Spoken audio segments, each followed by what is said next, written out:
बिस्मिल्लाहिर्रहमानिर्रहीम। ग्रामी क़द्र हज़रत मौलाना वली रहमानी साहब, general secretary all India Muslim personal law board, अमीर शरीयत बिहार और उड़ीसा, बंगाल, आसाम, इस जलसे के सदर ग्रामी, नीज़ मुरब्बी मोहतरम मौलाना सज्जाद नुमानी साहब, मौलाना डॉक्टर कल्ब सादिक साहब, मौलाना अब्दुल माजिद दरियाबादी साहब, हमारे मोहतरम मेशराम जी, मौलाना अब्दुल वहाब खिलजी साहब,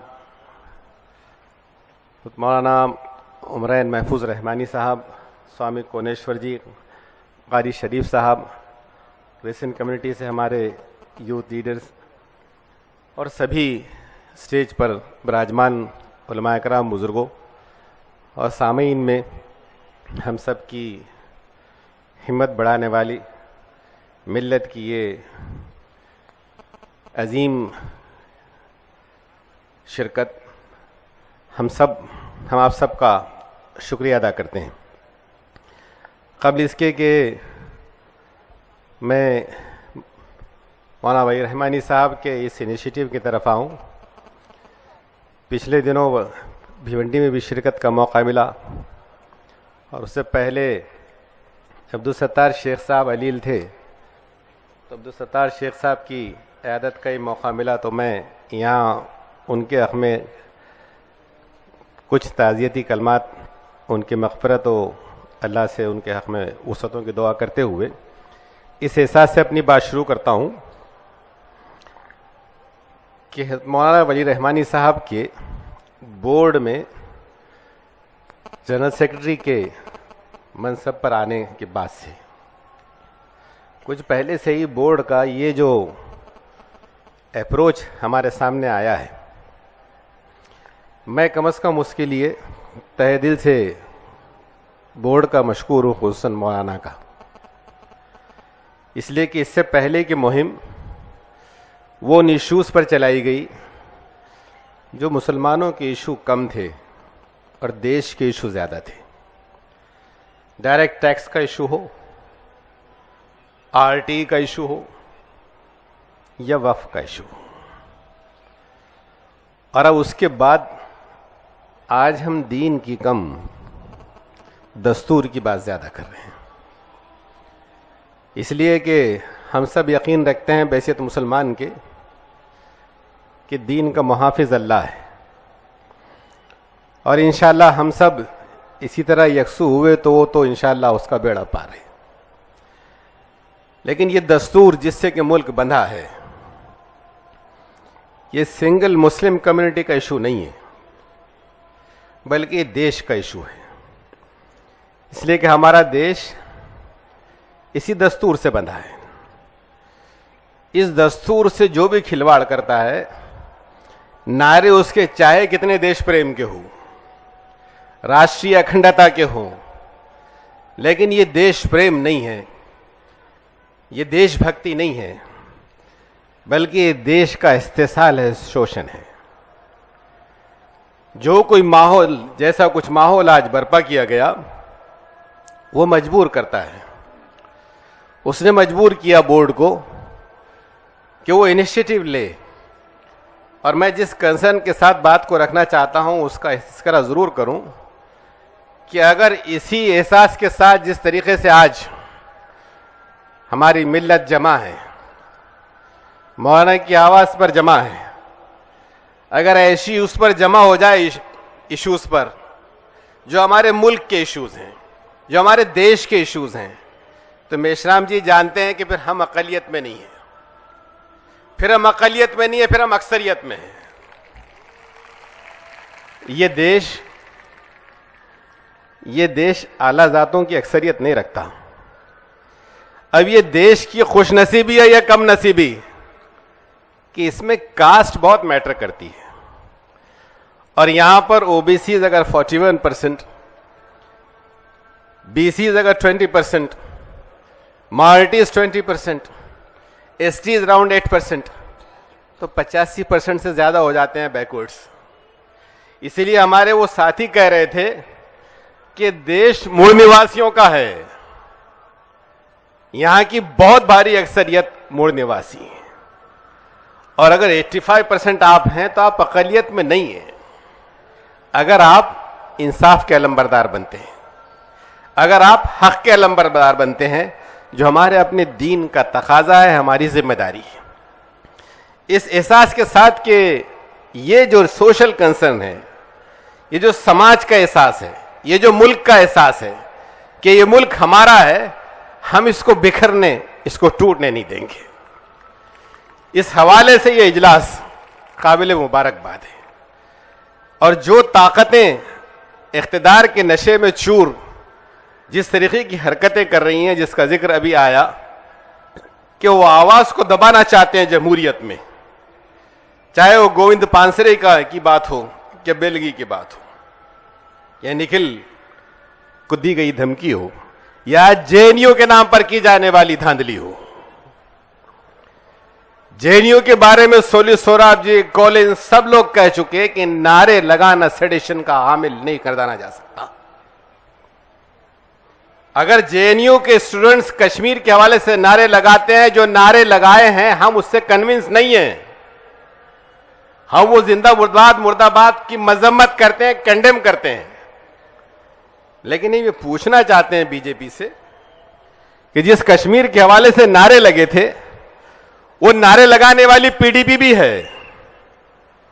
मुफ्ती सईद और महबूबा मुफ्ती की पार्टी पीडीपी भी है। उस पीडीपी के साथ बीजेपी जाकर राज और सत्ता भोगे, वो देश के लिए कोई सवाल या निशान खड़ा नहीं करता। आप तो पीडीपी के साथ जाके सत्ता में रहेंगे, मजे लूटेंगे, और यहां लोग नारे लगाते हैं तो उन पर सेडिशन का चार्ज लगाएंगे। हम जो दस्तूर की बात कर रहे हैं, दस्तूर इंटैक्ट उस वक्त रहेगा जब उसके सारे पिलर्स इंटैक्ट रहेंगे, उससे मुतालिक बुनियादी इदारे इंटैक्ट रहेंगे। लेकिन लॉ मेकर्स में आदित्यनाथ जी जैसे लोग हैं, साक्षी महाराज जैसे लोग हैं, सादी प्राची जैसे लोग हैं, जो लॉ मेकर्स हैं, जो कानून साज हैं, जो पार्लियामेंटेरियंस हैं, लेकिन सिवाय नफरत के, सिवाय गाली के शायद उनके मुंह से बात ही नहीं निकलती। आदित्यनाथ के जलसे में उनका साथी ये कहे कि मुसलमान औरत अगर मर भी जाए तो खबर से निकालकर उसको रेप करो। साक्षी महाराज ये कहते हैं कि गाय हमारी माता है, जो उसको काटेगा हम उसको कत्ल कर देंगे। कौन सा दस्तूर है? कौन सा दस्तूर है? इस भारत में अगर मुख्तलिफ समाज रहते हैं तो सारे समाजों का आदर होगा। हम इसका आदर करते हैं कि अगर हिंदू भाई हमारे गाय की पूजा करते हैं, परिस्तिश करते हैं, हम उनके जज्बात को ठेस नहीं पहुंचाएंगे, उनके सामने कुछ नहीं करेंगे। लेकिन जो आजादी जिसको मिली है, अभी जो गवर्नर है अरुणाचल के, उन्होंने एक जानवर को मखसूस कह दिया कि साहब गाय जैसा था, ज्यादती हो रही है, इसलिए आप हुकूमत बर्खास्त कर देंगे।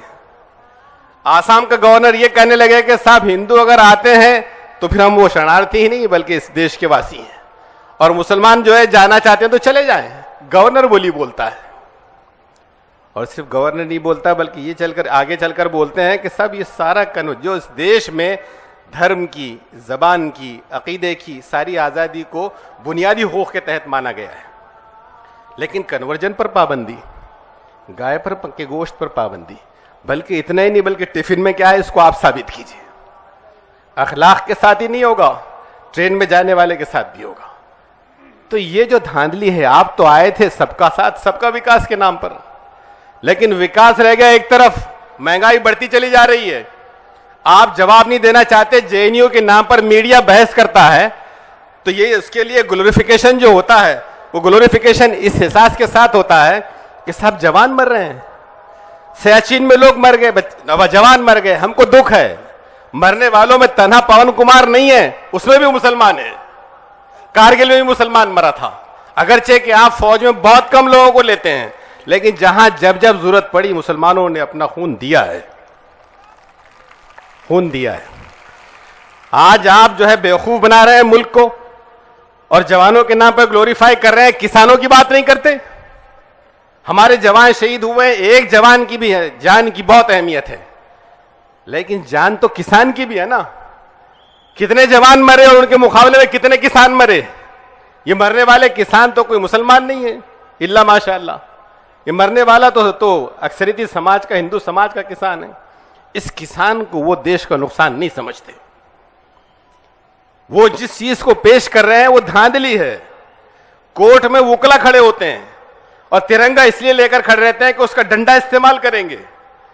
कोर्ट महफूज नहीं रखेंगे, कोर्ट का जुरिस्डिक्शन महफूज नहीं रखेंगे, कैंपस महफूज नहीं रखेंगे। ये सिर्फ कन्हैया कुमार का नहीं, आज इलाहाबाद कोर्ट में, आज जो है इलाहाबाद में जो प्रोटेस्ट हुआ तो वहां पर वकला ने खूब पिटाई की। जिन लोगों ने एहतजाज किया जेएनयू के इशू को लेकर, वो अगर एफआईआर देने गए हैं तो एफआईआर देने में दुश्वारी हो रही है।